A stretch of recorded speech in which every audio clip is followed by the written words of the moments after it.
Alors peut-être que tu l'ignores mon cher Sméagol, mais est-ce que tu as déjà entendu parler de la revue Chimère? Ça tombe bien puisque ce sont eux qui sponsorisent cette vidéo. Après 2 numéros couronnés de succès, Chimère revient cet été pour un 3e numéro de 130 pages, rempli de sujets aussi divers que variés, mais qui vont forcément vous parler si vous êtes comme moi, un adepte de pop culture en tout genre.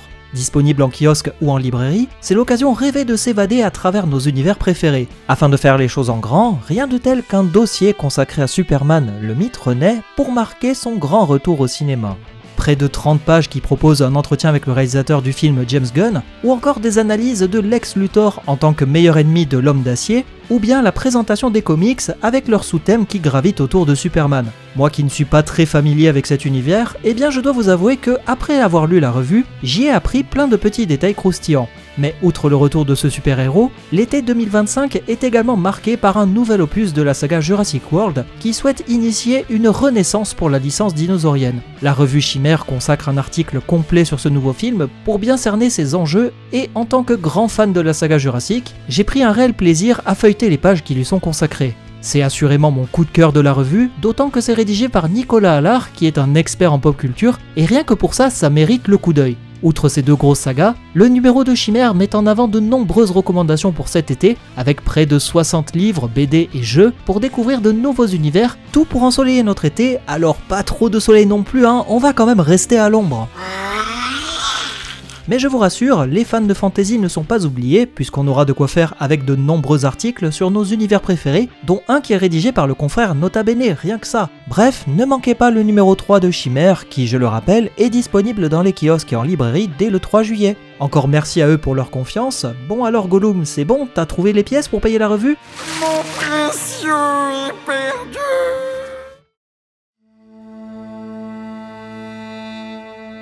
L'anneau unique est un artefact qui a causé énormément de tort à la Terre du Milieu. Forgé dans les flammes de la montagne du destin, cet instrument de mort a littéralement changé la face du monde ainsi que ceux qui ont été son porteur. Mais là où le récit du Seigneur des Anneaux peut nous paraître complet, il semble que certaines parties ne sont pas bien expliquées. Nous allons donc nous pencher sur ces questions laissées en suspens, en commençant tout d'abord par la traque de Gollum au 3e âge.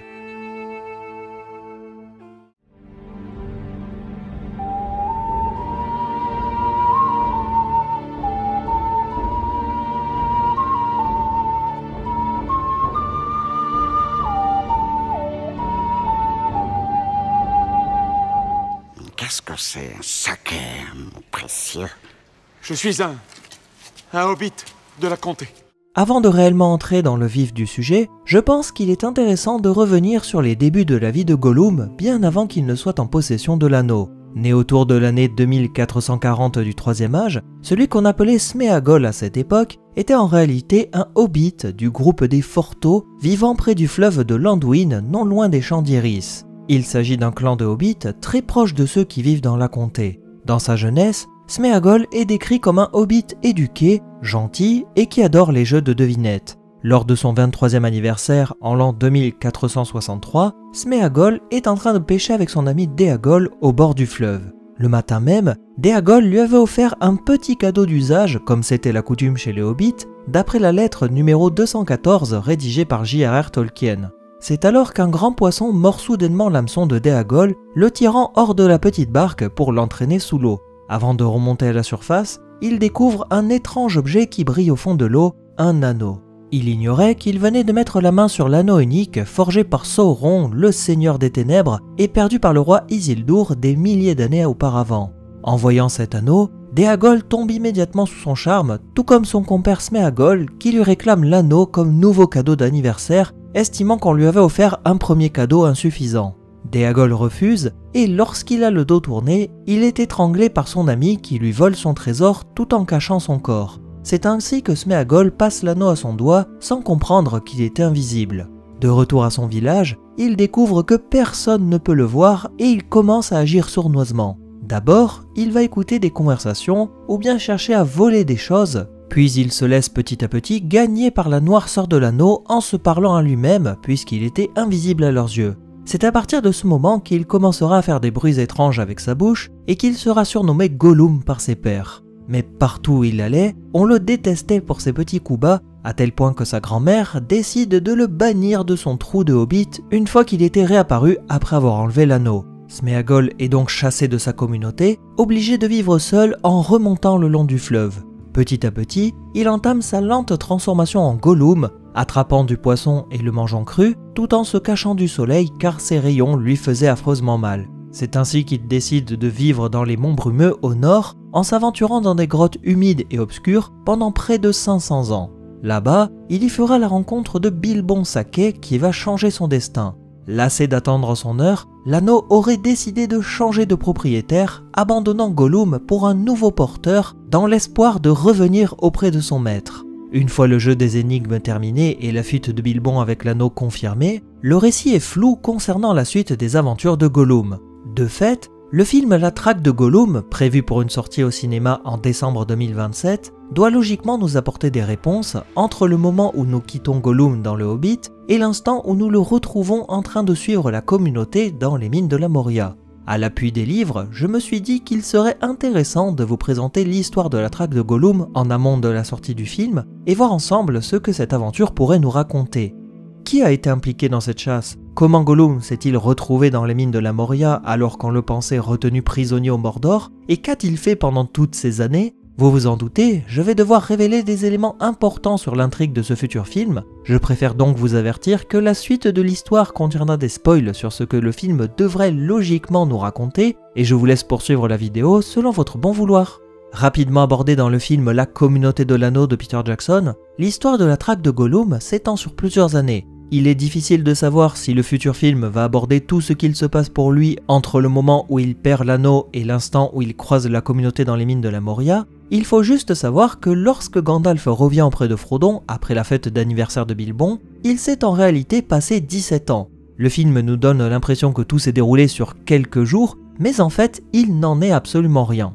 Chronologiquement, voici ce qu'il s'est passé. Bilbon récupère l'anneau unique en l'an 2941, et Gollum reste 3 années de plus dans les monts brumeux après avoir perdu son précieux trésor. Il ressasse ce qu'il s'est passé et se rend compte qu'il déteste l'anneau autant qu'il l'aime, et bien décidé à le récupérer, il s'aventure de temps à autre hors des cavernes. Dans le film Un voyage inattendu de Peter Jackson, Bilbon dit à Gollum qu'il est un hobbit de la comté tout en lui dévoilant son identité complète. Pour autant, le livre ne donne pas ces informations puisque le hobbit lui dit simplement qu'il s'appelle Bilbon Sacquet. En conséquence, Gollum ne sait pas ce qu'il est ni d'où il vient. C'est ainsi qu'il se lance à la poursuite de Bilbon en l'an 2944, mais la trace était froide bien qu'elle l'emmène dans un premier temps à travers la forêt noire. Lors de son périple, Gollum semble regagner de la vigueur puisqu'il n'avait plus l'anneau en sa possession car ce dernier le rongeait de l'intérieur. Le fait de revenir à un air pur et retrouver de la nourriture différente l'a petit à petit transformé en un redoutable chasseur. Mais il ignorait qu'il était en réalité traqué par les elfes accompagnés de Gandalf, qui l'espionnaient dans le plus grand secret pour écouter ses paroles. Gollum évoquait un tricheur qui avait enfreint les règles pour voler son trésor. Puis Gandalf et les elfes perdent sa trace, et peu après, Gollum semble arriver jusqu'aux cités d'Esgaroth et Dale. Une fois arrivé sur place, il espionne les hommes qui discutent et en apprend davantage sur ce voleur qui vient de la comté. C'est ainsi qu'il décide à nouveau de suivre la piste de Bilbon, cette fois-ci vers l'ouest, en retraversant la forêt noire. Les elfes n'ont pas réussi à le trouver, mais ils ont entendu d'étranges rumeurs au sujet d'une créature qui rôdait dans les bois ou grimpait aux arbres en quête d'eux, évoquant même un spectre avide de sang qui se faufilait dans des trous pour attraper des animaux, ou bien à l'intérieur des maisons en quête d'un berceau. Gandalf perd encore une fois sa trace, puisque Gollum quitte la forêt pour aller davantage vers le sud. En l'an 2951, Gollum décide de se diriger vers le Mordor, puisque c'est la même année que le Seigneur des Ténèbres Sauron officialise son retour en lançant la reconstruction de la forteresse de Barad-dûr. On suppose que Gollum pensait que l'anneau était de retour auprès de son maître, et qu'en entrant dans le Mordor, il aurait ainsi bon espoir de peut-être le récupérer. Après des dizaines d'années d'errance à travers la Terre du Milieu, Gollum arrive non sans mal à la frontière du Mordor autour de l'année 2980. C'est à cette occasion qu'il fait la rencontre d'Arachné, la grande araignée qui garde la frontière ouest vers le passage du col de Cirith Ungol. En l'an 3001, c'est la fête d'anniversaire de Bilbon où Gandalf soupçonne que le Hobbit détient en réalité l'anneau unique. N'ayant plus la moindre nouvelle de Gollum, Gandalf demande de l'aide à Aragorn afin de traquer la créature. Pendant 8 années, le magicien se joint aux recherches aux côtés d'Aragorn, errant dans le Val de Landuin, la Forêt Noire, le Rhovanion, pour arriver jusqu'aux frontières du Mordor afin de mettre la main sur Gollum. De temps en temps, Gandalf revient dans la comté pour rendre visite à Frodon, bien qu'il a fait cela pour s'assurer que l'anneau était réellement en sécurité. En l'an 3009 du Troisième Âge, après de nombreuses années passées à planifier son infiltration, Gollum s'aventure dans le Mordor et il est finalement capturé par les serviteurs de Sauron. C'est en l'an 3017 qu'il est relâché du Mordor après 8 longues années passées entre les mains de ses geôliers. S'aventurant dans les marais des morts, il est capturé par Aragorn qui l'emmène devant Gandalf. Le magicien essaye de l'interroger pendant plusieurs jours, mais il n'obtient rien de bien concluant, à part des mensonges, pleurs et cris. Gandalf ira jusqu'à raconter que Gollum semblait avoir subi d'importantes tortures au Mordor, puisqu'il geignait et se contorsionnait comme si on lui faisait mal à la moindre question. C'est ainsi qu'il apprend les éléments que Gollum a révélés au Seigneur des Ténèbres, notamment le fait qu'il n'est plus en possession de son anneau magique et qu'il a été retrouvé par quelqu'un qui était en réalité un hobbit de la comté. Ils emmènent Gollum jusqu'à la Forêt Noire afin qu'il soit retenu par les elfes. Juste après avoir déposé son prisonnier chez le roi des elfes Thranduil, Gandalf entreprend un voyage au sud pour se rendre à Minas Tirith afin d'y lire le parchemin d'Isildur. C'est à cette occasion qu'il découvre la vérité sur l'anneau et qu'il n'a plus le moindre doute. En juin 3018, Gollum est emmené dans la forêt pour se promener à l'air libre avec des elfes qui le surveillent. Profitant de cette occasion, Gollum monte en haut d'un arbre et refuse de descendre. Les gardiens ne font pas l'effort de monter pour le chercher et ils attendent patiemment qu'il redescende. Malheureusement, ils sont pris au dépourvu par des orques, ce qui permet à Gollum de s'échapper. À partir de cet instant, son voyage est peu clair puisqu'on ne sait pas vraiment ce qu'il s'est passé, bien qu'on devine la suite de son histoire. On suppose qu'il était traqué par les elfes et orques qui cherchaient à mettre la main sur lui à travers la forêt. Acculé de toutes parts, Gollum aurait vraisemblablement décidé de se réfugier dans les mines de la Moria en août 3018 dans l'espoir de distancer ses poursuivants. C'est ici qu'il se cache, parvenant à atteindre l'autre bout des mines, mais n'arrivant pas à ouvrir la porte ouest puisqu'il ignorait la formule. Il aurait attendu là-bas pendant des mois avant que la communauté de l'anneau n'entre par la porte de Durin au mois de janvier de l'an 3019 du Troisième Âge. Un groupe qu'il décide de prendre en filature, sentant que l'anneau unique était très proche. Comme vous avez pu le voir, cette histoire de la traque de Gollum présente plusieurs aspects intéressants puisqu'elle permet de comprendre le cheminement pour aboutir à la véritable identité de cet anneau qui était en possession de Frodon Sake. Gandalf pensait que l'unique était à la comté, mais il n'en était pas vraiment sûr. Une fois qu'il avait réussi à capturer et interroger Gollum, tout en consultant les parchemins d'Isildur, il était certain que l'unique était bel et bien en possession de Frodon. Le récit de la traque de Gollum n'est peut-être pas l'histoire la plus palpitante de cet univers, mais elle a au moins le mérite de mettre en scène des personnages que l'on connaît bien, tout en éclaircissant les petits trous laissés par-ci et là dans les films de Peter Jackson. Reste à voir si l'histoire qui nous sera racontée dans le film se rapproche ou non des livres, tout comme la présence des acteurs originaux ou bien recast pour rafraîchir le casting, ou alors céder face aux nouvelles technologies en utilisant le rajeunissement digital afin d'avoir recours aux acteurs des deux trilogies. Bref, rien n'est écrit et tout reste à faire pour ce film à venir qui, je le rappelle, sortira en décembre 2027. C'est ainsi qu'on se quitte, en espérant que vous avez apprécié cette histoire de la traque de Gollum, et je vous donne rendez-vous prochainement pour de nouvelles vidéos d'exploration en Terre du Milieu. Namarie.